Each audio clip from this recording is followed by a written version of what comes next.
Deficits are a contested issue because they're rarely explained and often utilized for all different kinds of purposes, by the right and by the left.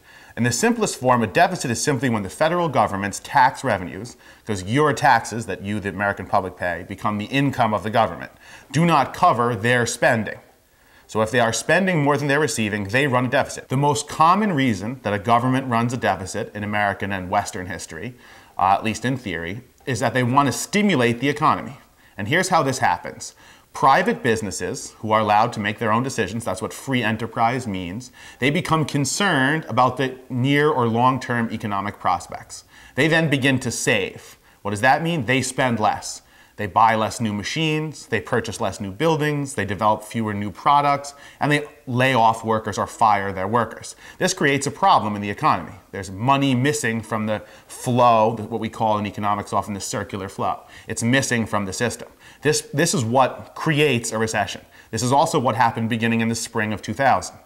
Scared, the government, which will be held responsible by the voters, and also fears for the economy and economic viability of the country, tries to step in and solve this problem through fiscal policy, or through policies which involve cutting taxes or raising government spending. So either they reduce their income, cut taxes, or they increase their spending, increase government spending. If they do either one, they're either getting less money and or spending more, so they run a deficit. Okay? And then there's a lot of discussion about whether deficits are good and bad. I think that's sort of a ridiculous discussion. What people should know enough to care about is, what are we getting?